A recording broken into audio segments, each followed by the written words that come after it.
Good morning, I'm Taylor Wilson, and today is Tuesday, April 1st, 2025. This is the Excerpt.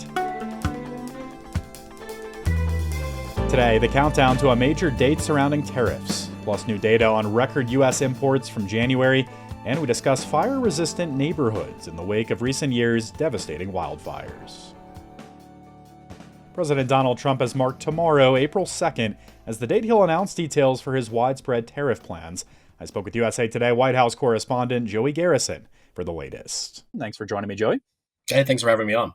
So, Joey, big day tomorrow, this April 2nd date that's been circled on the calendar for weeks. What is on the way as it pertains to tariffs? What Trump plans to do tomorrow is begin what he's called reciprocal tariffs that affect really all countries that trade with the United States. What he's promised to do is slap tariffs on imports coming from those countries at the same rate in which they tariff United States exports. And so Trump has made the argument that the U.S. has been getting screwed by these countries for years, and that this is needed for the United States to reduce the trade deficits with those various countries. He's also made this argument, really without a lot of evidence, that this will rejuvenate domestic manufacturing in various key industries in the United States, things that have depleted really since the 80s and 90s. And so that's kind of the argument President Trump has made as we finally arrive at what Trump has called Liberation Day, coming here on Wednesday tomorrow. And I guess, Joey, we should expect retaliatory action from the EU and others. Is that fair to say? Yeah, I mean, we've already seen retaliatory tariffs coming from countries like Canada, China, following Trump's tariffs that he's already put in place. Now, what the Trump administration has circled, really about 15% of these countries that have the largest trade deficits with the United States as the ones that will be most affected. Treasury Secretary Scott Bessent has called these the Dirty 15. They include China among them, countries that administration is planning to target heaviest with these. Once we see the specifics on a lot of these numbers, we're going to see that it's really concentrated, and most of the revenues from these tariffs will be coming from a handful of places. Joey, I know we've all been kind of wondering aloud for weeks on just kind of how this will land with consumers. We're a day away now. What's the sense? Most economists expect this is going to increase prices for a lot of goods for Americans, and that's comes at an interesting time, given that Trump, in part, was elected to his presidency on this promise of taking down inflation. But tariffs are taxes on goods and tend to get passed down to consumers. They're an inflationary practice here. So I think that's the most immediate effect for Americans. Now, Trump will tell you that there'll be an effect maybe more in the long term that is going to rejuvenate manufacturing in the U.S., but it's really tricky to point when exactly that'll happen. I think that the White House will probably start claiming various economic announcements that come after this date maybe were a result of this. We'll have to see whether that was in fact the case. But in addition to those two things, I think the stock market, we've already seen, based on what Trump's previous tariffs, sent the stock market nosediving. And if this is indeed the biggest yet, it's going to be very important to check the stock market, whether there's a big sell-off as a result on this Wednesday. Now, Peter Navarro, the top White House aide who's overseeing a lot of the tariff policy, he said that this is going to raise $6 trillion for the United States over the next decade. And, if it is indeed that scale, some economists are calling that one of the largest tax hikes in United States history. I mean, in terms of the amount of revenue you're all of a sudden collecting from companies as a result of these tariffs. And so if it's that kind of scale, we'll see if there's a huge market reaction. Now, the administration says a lot of that money, if we're talking about that kind of money raised over a certain amount of time, that can be used to take down part of the U.S. deficit. And so that's, again, one of the strategies the White House is talking about. Well, as you mentioned earlier, Trump has really said that these moves will revive U.S. manufacturing. What do experts say about those claims, Joey?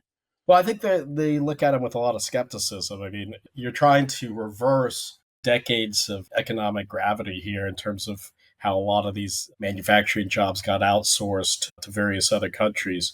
You're talking about a huge transformation that, and maybe tariffs could be a piece of that, but I think there's other things that are probably part of bringing some of these industries that have faded for the United States in recent years. And so I don't think the administration has really articulated how down the road Americans can start seeing that kind of thing. And I think that'll be one of the big challenges they have is to try to begin making that argument in the way that people see it to convince Americans that this was the right policy for this moment.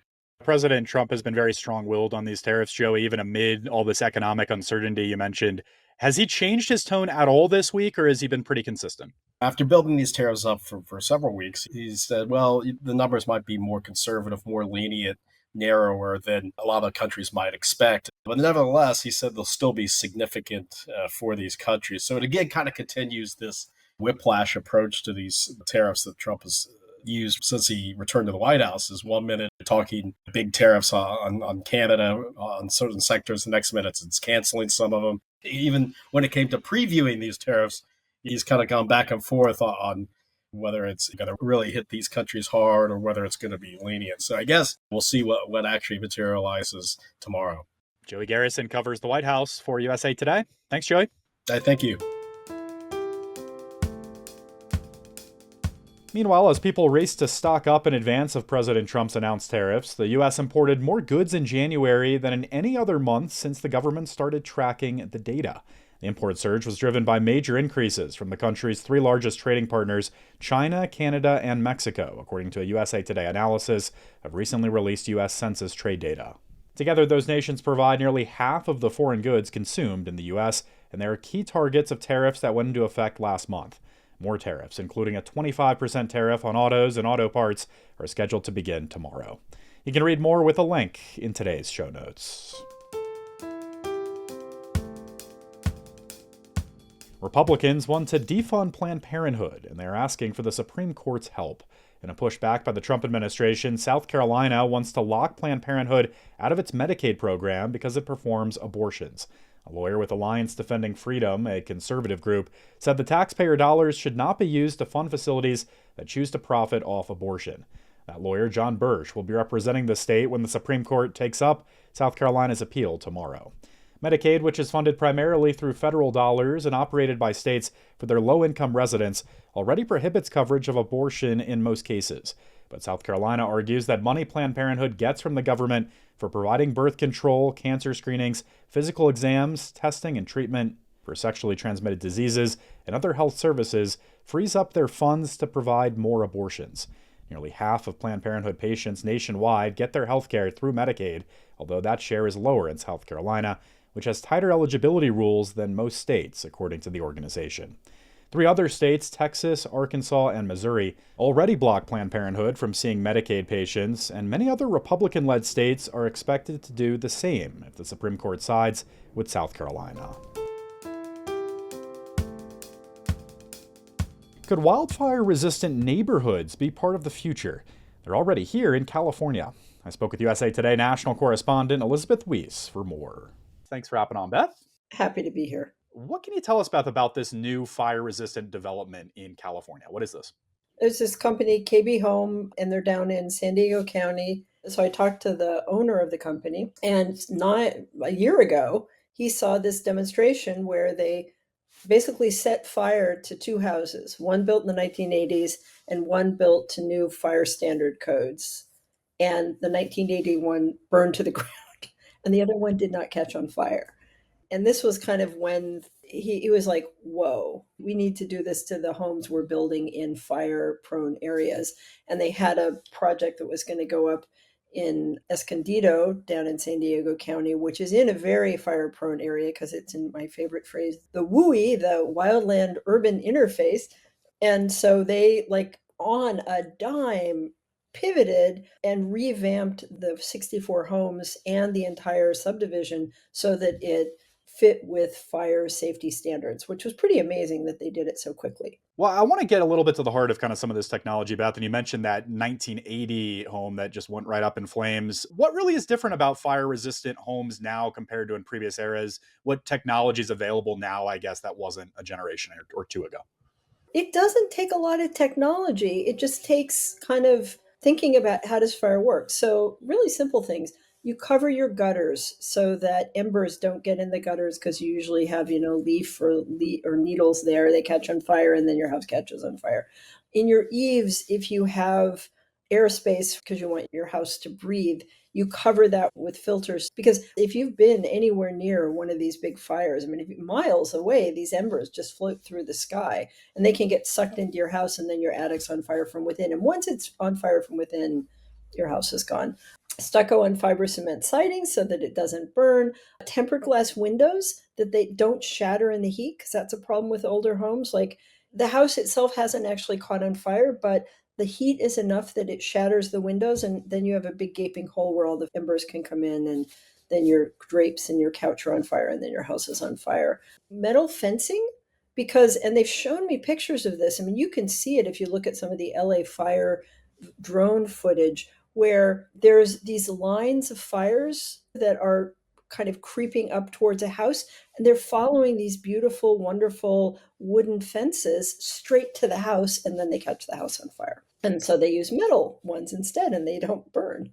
Well, I'm curious, Beth, like if this is just, I guess, specific to California and this neighborhood, or is this approach translatable around the country, anywhere that gets wildfires?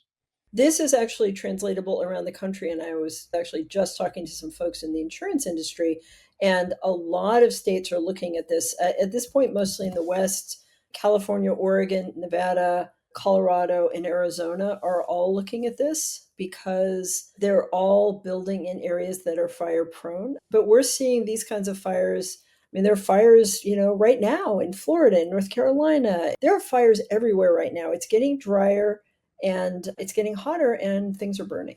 I think a lot about class differences and natural disasters, Beth. Like, will fire resistant homes be affordable in the near future? Is this approach feasible for, say, massive apartment complexes and kind of other types of living structures? It's not an inordinately expensive thing to do to a house. I mean, we're not talking tens of thousands of dollars. In fact, there was one report that suggested that kind of doing things that would really protect a house pretty well, maybe $1,700. I mean, you have to get up and maybe you replace the vents that go into your eaves, but we're not talking like some insanely new technology. What's interesting about what happened in Escondido is that it's a whole subdivision that's getting built all at once. So one, you have economies of scale. So it's much cheaper if you kind of do every house this way all at once. And then it's a force multiplier, because that whole subdivision then is much less combustible. And actually it functions kind of as a fire break for all of the homes around it too, because fire is not going to start in that, and then it's not going to go through it and on to the next subdivision or the next group of houses. That's a great point. Fire resistance being good for the entire community. This was another interesting piece, Beth. Folks can find the full version with a link in today's show notes. Elizabeth Weiss is a national correspondent with USA Today. Thanks, Beth. Happy to be here. And I'm giving you forewarning, today is April Fool's Day. While there were similar holidays in ancient Rome and Britain, the oldest historical reference appears to come in a Flemish poem from 1561, when a nobleman sends his servant on fool's errands on April 1st. That's according to a history of the holiday written by Stephen Winnick of the Library of Congress's American Folklife Center. By the 1800s, April Fool's Day had become a mainstay of American culture. The 1st of April is the day we remember what we are the other 364 days of the year. Mark Twain is credited with saying that, according to the Encyclopedia of American Folklore. Thanks for listening to The Excerpt. You can get the podcast wherever you get your audio. And if you're on a smart speaker, just ask for The Excerpt. I'm Taylor Wilson, and I'll be back tomorrow with more of The Excerpt from USA Today.